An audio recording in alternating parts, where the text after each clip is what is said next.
God have mercy on us all. Did I screw that up? And you can get listen up for only $14.99. So this week on Pod Have Mercy, we are joined by the one, the only T-Bone Barnett. T-Bone. Oh, Howdy. Trevor Barnett. T-Bone Barnett. I think he's won a lot of Grammys. He has.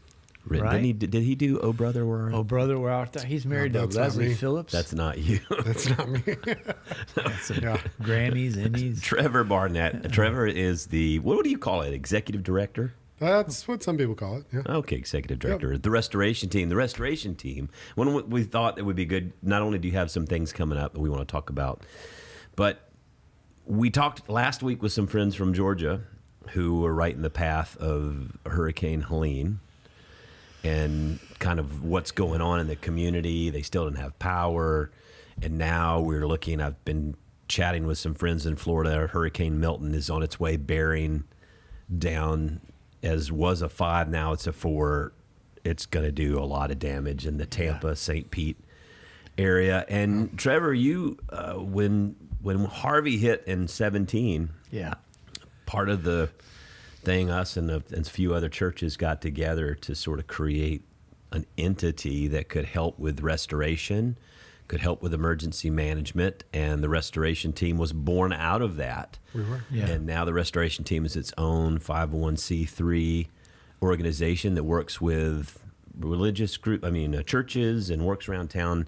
And you're going to tell us all about that, but I thought Jeff thought it would be a really great idea to have you in today, because all these storms, just to talk about like what's going on, what are these people facing, and what does recovery look like after this thing? You've been on that here with us. I mean, what that looks like. I think just give people a sense.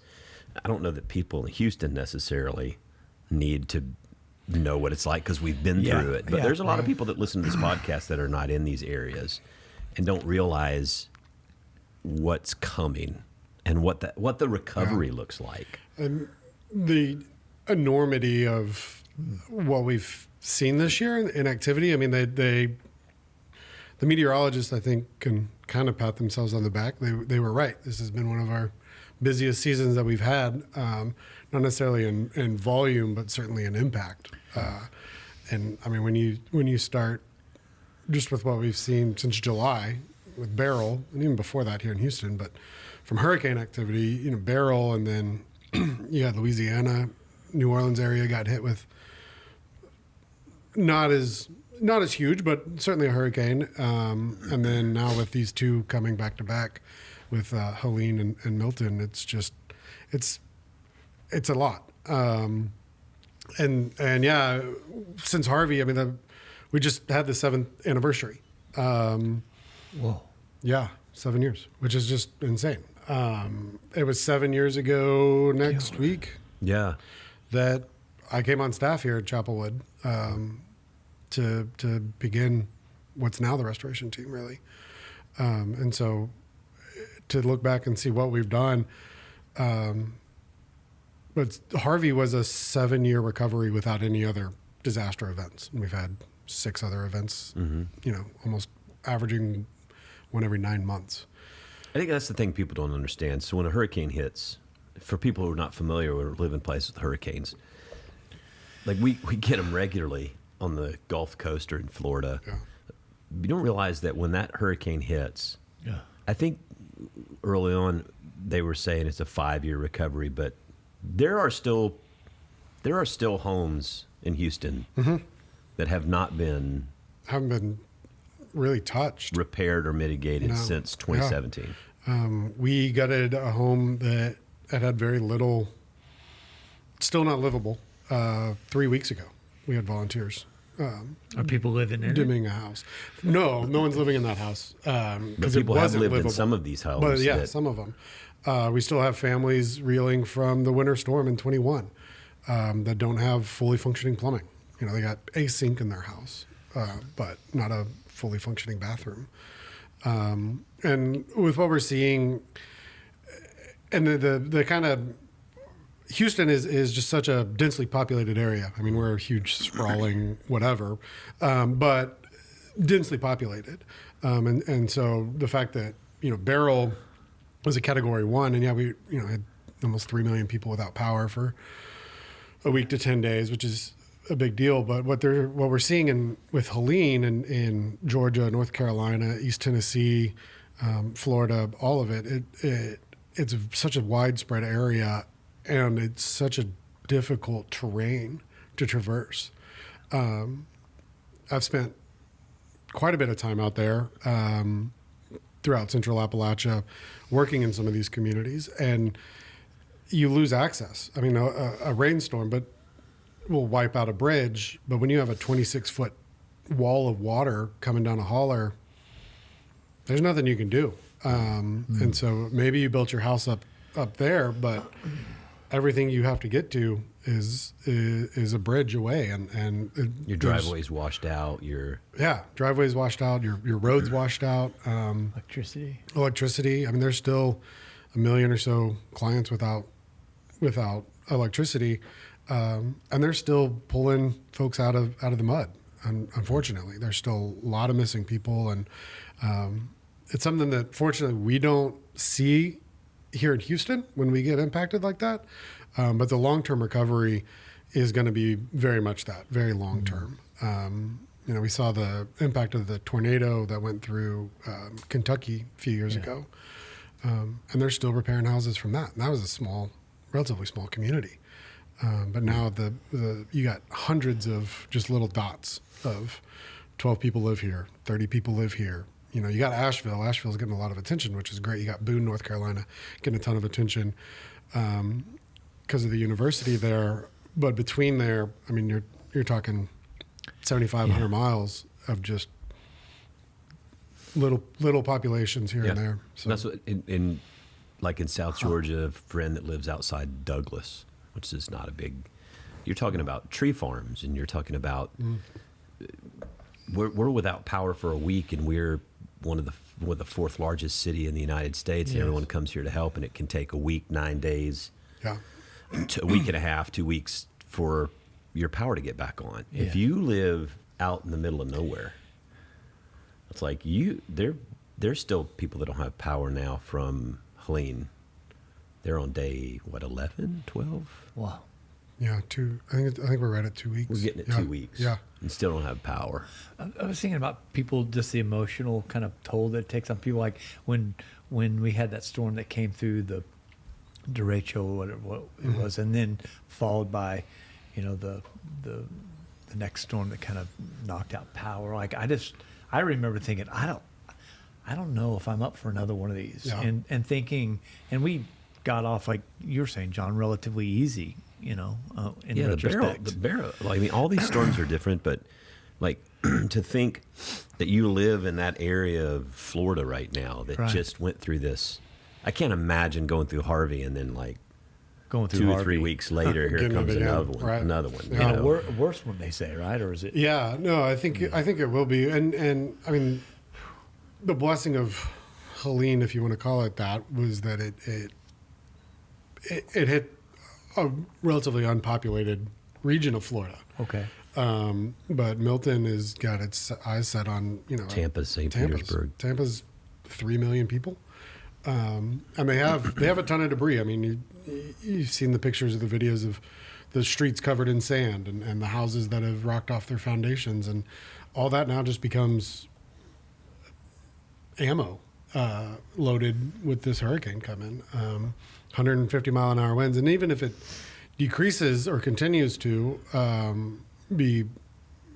it'll still be a major hurricane, whether it's a 2, 3, 4, 100 miles an hour picking up any sort of debris is going to do damage. And so, the emotional toll that it plays on us, and that's one of the things we try to focus on when we're helping train groups or people to respond and be ready for storms, is that compassionate care piece. How are we being there, just being a calm presence for the victims? Mm-hmm. And sometimes we forget when we're the victim ourselves, or the things that we bring to the table. And so, when you talk about being there after the fact, or what the recovery looks like, it's a lot of emotion, and everybody handles it differently. So Yeah.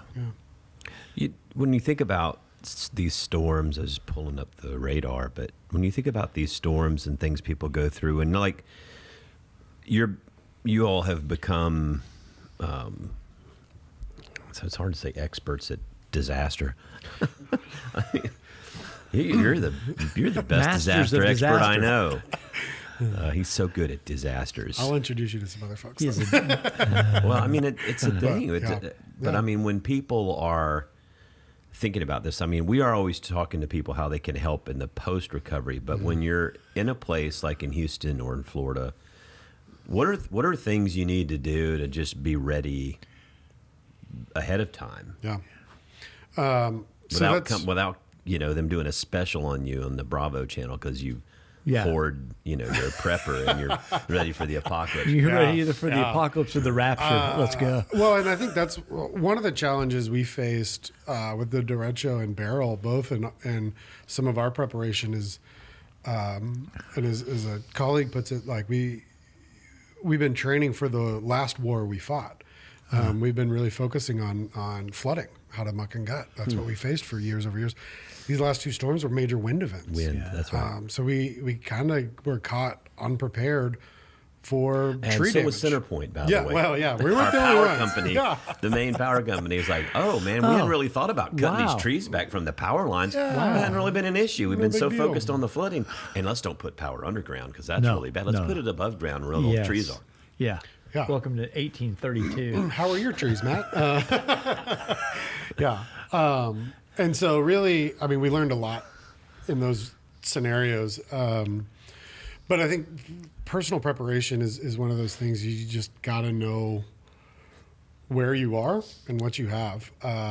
Being able to understand what it is you need. And that's one of the biggest struggles like we have as an organization when we're working within these low income communities.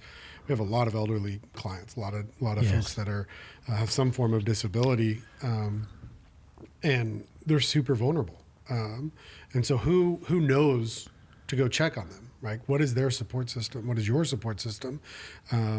If you get caught without power for 10 days and you're on a breathing machine, what does that look like for you? And what does that look like as a community to be able to have those those response mechanisms? And there are some mechanisms in place. You can register with the state and the county, and they have programs to kind of have first responders evacuate folks that are on home dialysis and things like that. But if you have an infant at home and you lose power, what is it that you need? Like who are your support systems around you? Having a plan of action and being able to execute that, and maybe having 2 or 3 backups is one of those things that I think a lot of us kind of take for granted in the time being. I mean, you're looking at Tampa right now and people trying to get out because they're calling for evacuation, which I think is the right call. We haven't faced evacuation orders here in Houston in quite a while. The last time was a disaster in and of itself. Yeah. One of the deadliest scenarios we faced. But what does that look like in your scenario? What is it you need? Do you need a backup generator? Can you get by with a few batteries? Do you have enough water? Do you have somebody's house you can go to that's higher than yours? If a tree falls in your backyard or across your driveway and you can't get out of your garage, what is your backup plan for that? Yeah. I think thinking through all those scenarios. So, you're right. The example for us with the derecho and barrel here, the wind, was we're always dealing with flooding. It's always rain and flooding. Yeah. So we muck a house, you get in there quick. You got to pull out the drywall and the insulation and all that, and kind of check and see, is it too wet? How high do you go? I don't know. That's why Trevor does. He handles all that stuff. But you kind of know how that works. I mean, it's just tearing that stuff out so everything can dry. When the wind thing came through, all of a sudden, when we were saying, "Hey, is everybody okay? What do you need help?" The first 3 requests were like, "Hey, can you send some folks out with chainsaws?" Yeah. And then all of a sudden, we're like, "Well, We don't have a chainsaw ministry. And I'm not I'd sure. I'd like to make that T-shirt. Though. we had chainsaw ministry because all of a sudden we're like, well, if we send staff out with chainsaws, what kind of liability, and then it's like with you, because I'd like ask Trevor, where's the chainsaws? Yeah. And Trevor's like, We don't have we don't do chainsaw ministry. I mean, because it's not only is it not what we've done, but you'd have to have people trained, and you can't have it in an official, because if something happens, now you got all that stuff going on. So I think the last time too, it felt like it was more isolating, because when there's flooding, it's like we can show up at each other's house and muck. When there was all these trees everywhere, it felt like, okay, I guess we got to wait for people to, so it felt we less. couldn't leave our neighborhood. Yeah. Because there was a tree across our, we live on a pass-through street.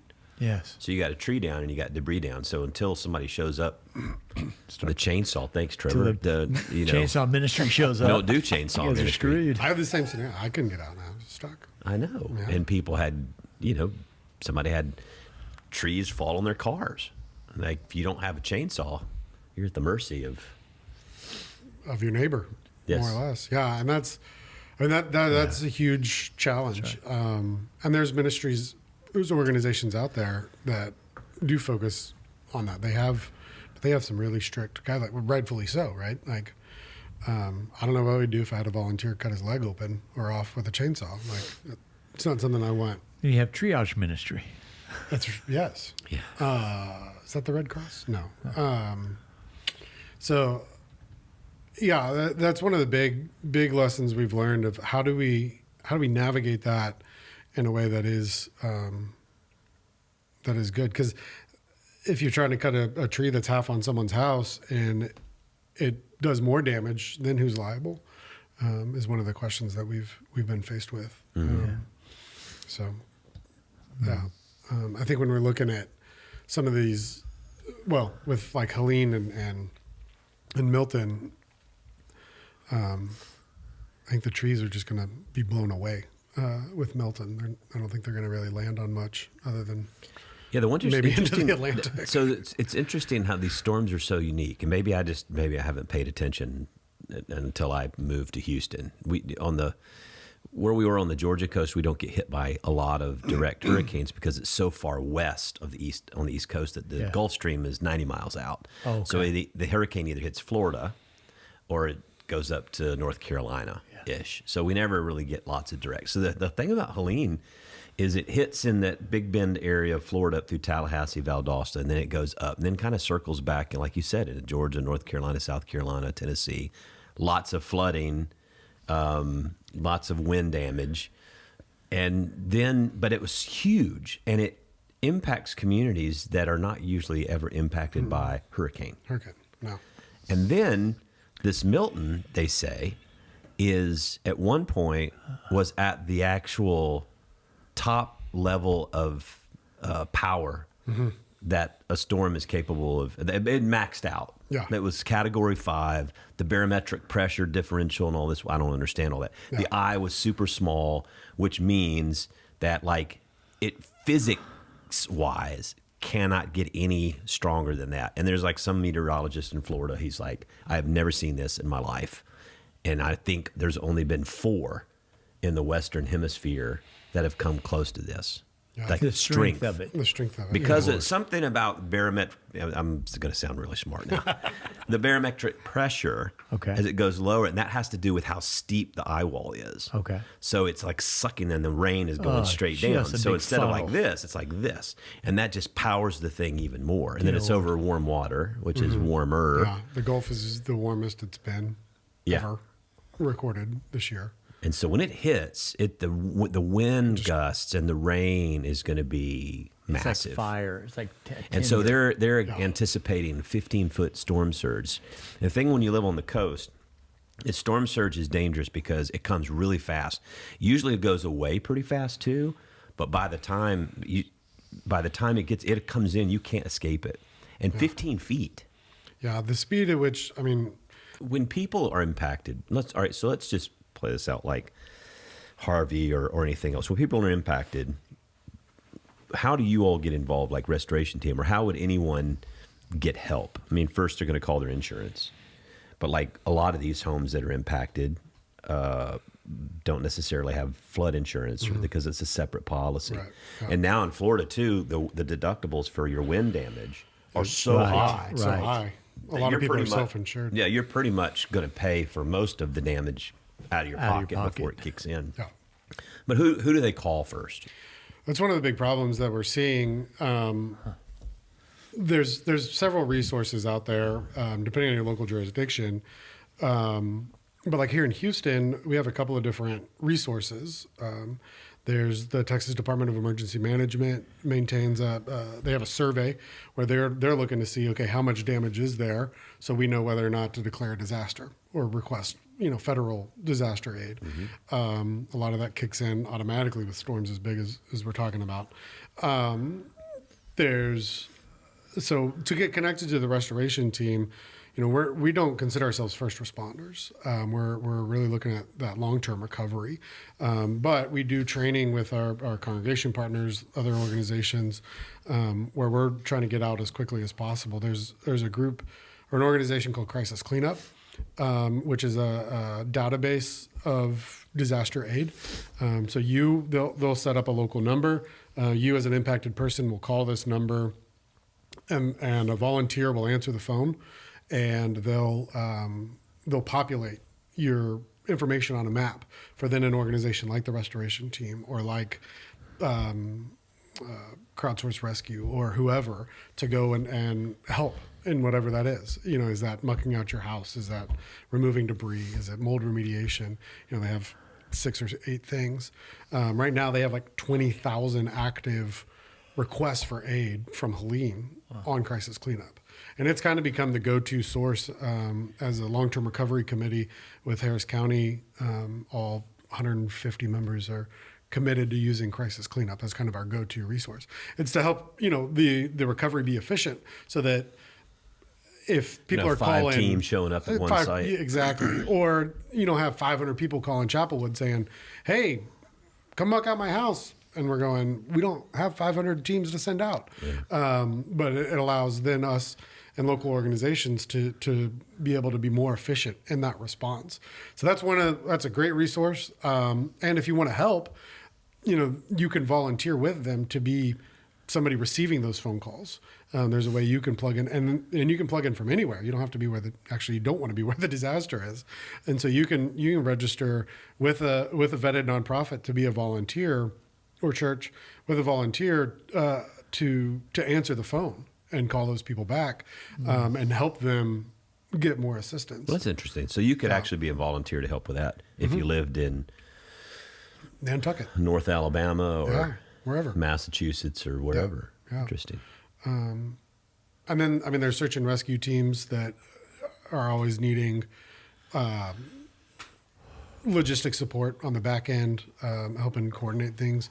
And most of that can be done remote. When we're talking about response and assistance for Helene, the biggest thing is financial resources to organizations. We partnered with several different groups. I know a couple of pastors in Asheville and in Charlotte that are sending out deploying teams, but getting them the financial resources to be able to back that up. It takes fuel, it takes coordination, materials, all sorts of things. One of the organizations I used to work with, actually, so when Harvey hit, I was on the East Coast. I lived here in Houston at the time, but I wasn't here. And so as I came back, I stopped in Tennessee at the Appalachia Service Project, where I had volunteered that summer and said, hey, this is Harvey's whatever. And they said, yeah, here's the warehouse. Take whatever you want. And so I loaded up the back of my truck with everything I possibly could think of and that I could fit, and hightailed it here to just start mucking out. And so they're an organization now that they're active in East Tennessee and in North Carolina, mucking out houses and doing those sort of things. So being able to support those local efforts that are going to continue that on, and like the big organizations, the Red Cross, the Salvation Army, Samaritan's Purse, they're all great response organizations. Okay. They're going to be there for a while, but it's those local organizations like the restoration team that are going to continue to serve those communities for years to come. Yeah, a couple of Appalachian Service Project. We've done some things with them through the years. When They've we've been gone around up there. for 55 plus years, so they're You Yeah, were and- connected with those folks for a while, weren't you? yeah. Have some good friends there still.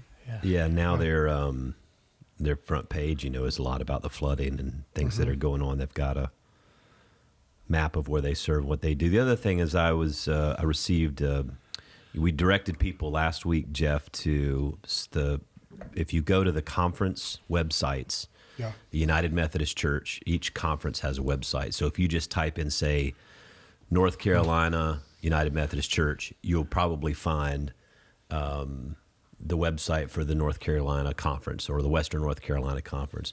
But if you'll pull up, Jeff, flumc.org, flumc.org, that's the Florida Annual Conference website. And if you click where it says there, Hurricane Milton and Helene, it's got sort of a page here of places where you can donate and also how you can connect with shelters if you need help, if you get damage. Of course, there's pastors and churches, and there's even a list for them to go through, an update that says, okay, first, if you're a pastor, make sure you're safe and your family's safe, Yeah. right? Because everybody wants to help other people, but you got to make sure you're safe, because if you're not safe, you can't help anybody on the other side of that thing. But shelter locations, which for us, like you said, fortunately in Houston, we haven't had to do evacuations.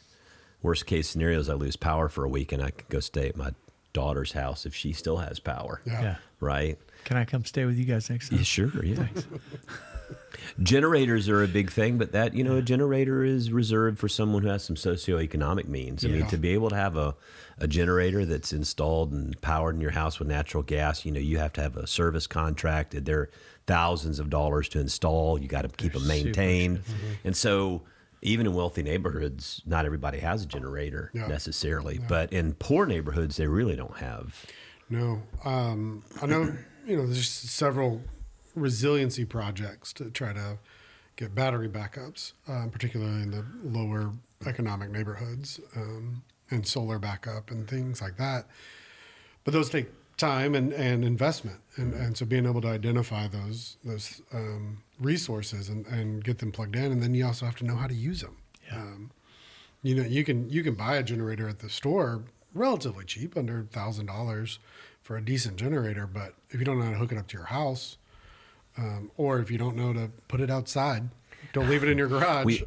And that's the thing too. Whenever with the freeze, Yes. or when power out, people will bring their folks were dying. they'll bring their grill inside. Yeah. Your kerosene, and you'll have deaths of suffocation, or they bring the generator inside, the gas-powered generator, and all the fumes of carbon monoxide running in the house. And so people who are not real educated, they don't know any better. So the news is running these things telling them, but they don't have power. They can't watch. They can't see the news. anything. And I think, when talking about, what's coming in with Milton and Helene, it's listening to the emergency managers. Yeah. In Texas, we have a pretty good system of emergency management, TDEM, and then, a lot of people don't realize the role of your Texas County judge is emergency manager. And so there is a plan, and you can go, like for us here in Houston, we can go to readyharris.org and look up all sorts of great resources on personal preparation, how to prepare your property, evacuation routes, all sorts of great things. And likewise, in Florida and Alabama. I'm sure Florida has this very similar process. They all have that. Because Tampa's, I say not kind immune of, to- Tampa's not quite like New Orleans, but I mean, they get hit Yeah. pretty good bit. Tampa, Do they Miami. more consistently? Yeah. And so identifying those resources ahead of time and know, this is my go bag. We pass out document bags. So, you can put your insurance documents, your things in, and hopefully have them waterproof. No, they're not going to be windproof, but because you're not going to have access to digital documents. The internet's not going to be up for a long time. What we're seeing in North Carolina, that's one of the bigger issues is data management and connectivity. And so I think I saw that OnStar activated crisis response. And so like if you have OnStar in your car, it's free for the next week or so or something like that. I think Starlink is also, satellite internet. There's some cool stuff, but at the end of the day, you got to be physically able to take care of some of these things. Yeah. Economically viable too. Economically, like you're saying, it's a lot of times the poor folks are the ones that don't have access to those things. And that's what we've seen for the last 7 years, right? It's those people that slip through the cracks that we're trying to focus on identifying ahead of time, so we know these are the neighborhoods we're going to respond to. Largely our neighbors are going to be okay. They're going to have the resources to get there, and if they don't, we'll figure that out. But where are these pockets of vulnerable populations? And vulnerable means a lot of things, but particularly on the socioeconomic side, you fall through the cracks, right? Yeah. It's like, oh, you got your $750 check from FEMA, great. That's just getting groceries. That's just getting groceries and maybe maybe a tank full of gas. So there's just a lot of things, and that's what we try to focus on with the restoration team when we're looking at long-term recovery. Who are those people that are trying to advocate for themselves, but their voices are getting smashed or tired in a lot of cases? Well, these storms are serious business, and they kind of show up like we're getting towards the end of hurricane season, right? Hurricane season now extends through the end of November. Just because it's warmer? Yeah. I mean, it's end of November. It's from April 30th. So Thanksgiving Day, Hurricane Zenith, Hurricane Xylophone, or whatever we are was on it 2 or 3 years ago? We ran out of letters. It started back Oh, over. and then you got to start. What do they go to? Odd number? No, they go to a different process. Don't I think they went to the Greek letters. they go to Greek. Gamma. Yeah, Yeah, they go like Alpha, beta, they go to Greek. but yeah. Dear Lord.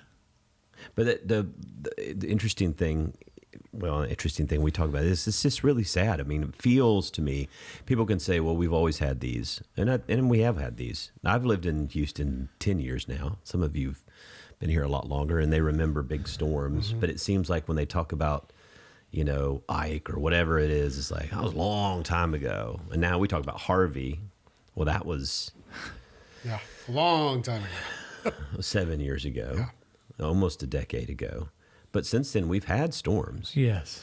And poor Louisiana, Lake Charles. We did the summit team a couple of years ago. They seem to be right in the alleyway of hurricanes hitting there. Yeah. Anything else to add that you'd like to add about? You've got the restoration team here locally in Houston. You've got a work day coming up this weekend. This weekend, Saturday, October 12th, we have a work day. You can sign up on the serving page of chapelwood.org or at therestorationteam.org. We're going to be helping a family that had a tree penetrate their house with the derecho in May. Family we've been working with, we were able to replace the roof and quite a bit of exterior siding. So we're going to be working on that house, getting them wrapped up. Lovely little family. So we have 30 families we're actively assisting as a result of barrel or derecho from a couple of grants that we received. And we have about another 55 waiting in the wings. That are in our queue, waiting on funding and resources for us to assist. So that's about 3 times what we thought we were going to be doing this year, as far as assistance. And so there's a lot. Houston's always going to have work to be done, and that's why we're here. We talk about resiliency and the storms that have been coming, and that was one of I got asked yesterday. Well, do you want the restoration team to grow? Like, is it going to be a regional or national type organization? No. Like, we got too much to do here, and we'll support those other organizations when we can. I mean, we've sent a lot of resources, a lot of lessons learned to North Carolina and Tennessee to just say, hey, look, like this is how here's our manual, use it, sort of thing. And so there's a ton of work to do, and there always will be. So. So we have the workday coming up, and we have volunteer opportunities throughout. So you can check out our volunteer page at therestorationteam.org. And then we also have a fundraiser event coming up here at the end of this month. So you can get information about that at therestorationteam.org. Yeah, if you want to donate, you can donate to the Restoration Team if you go to your restorationteam.org. That's right. Yep. And you can also give through Chapwood if you just mark it Restoration Team. Yep. We have close relationships with each other. We do.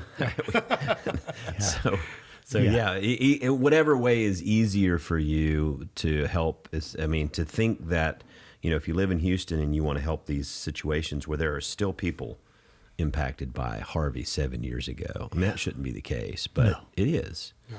But then also we have listed on if you go to chapwood.org and you click chapwood.org/give, or if you go to our give page, there on that page, you have opportunities. If you look there, you'll see, if you hit give online, then what you can do is you can actually choose in the memo there, and you can choose disaster relief on the drop-down box of what fund you want to give to. You can see that disaster relief that goes to UMCOR, disaster relief, general domestic, which those monies go directly to missions and ministries as well. So like, for example, if you give to Chapwood and you give to domestic disaster relief, UMCOR, it's going to go to UMCOR. If you give it to just general, then if something happens and the restoration team needs money for 55 more houses, then that money helps them to be able to do those things. Mm-hmm. So those are opportunities for people to give financially. And of course, if you have any questions, you can always just call the church, or I'm sure you can call the restoration. Trevor. You can call me. I'm on the phone. This is Trevor. Yeah, that's exactly how I say it.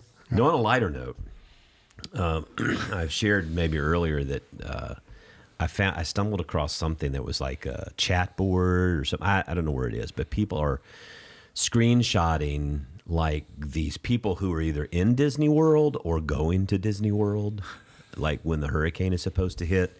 According to the news, Disney World remains open. Universal Orlando will close ahead of the storm. So one of the posts on Facebook, the lady said, just thinning the herd at this point. She said, how wet would I get with just a regular poncho? So I'm thinking, if you're at Disney World during a hurricane and I just have a regular poncho. I don't have a rain suit, just a poncho. That's a goofy question. How wet question. will I get with just a regular poncho? Well, Trevor, would you like to take that one? Have you seen, the guys that do base jumping that wear those squirrel suits? Oh, yeah. Yeah, it may turn into a more exhilarating ride than Disney normally offers. It's a small Just world. spread your Like a wings flying and flap, man. Is that true? Disney World will remain open? I don't think so. Look, that was an hour ago. 23 minutes ago, it says Disney World's closing. Okay. Yeah, they're going to close. If you can, if you believe all they're news going on net. But look, you can't run. They can't run transportation. That'd be freaking They goofy can't if run it those was- rides. A lot of those rides can't operate within wind or. I don't want to ride the. Well, let's. You need it. What's the one that's way up high and goes around like a little airplane? The orbiter, the orbit. Oh, yeah. Get on that one when it's coming I haven't through. been- Tower of I haven't Terror would been be fun 4 or 'cause 5 times. the doors open, you get hit in the face with The whatever, rain. and then you drop back down. Yeah. Yeah. All right, I have 2 pieces of advice. Please like and subscribe. Like the podcast, subscribe to the podcast. Share a nice comment. Don't share a bad comment. We don't want those. Something really nice. Puts it up on the algorithm. That kind of stuff's helpful. Share it with a friend. And my second piece of advice is, if you're planning on going to Disney World, don't go. Yeah. Stay home. Yes. Well, our sign off, we just say our name. I'm John Stevens. I'm Trevor Barnett. I'm Matt Russell. And this is Pod Have Mercy. Bye.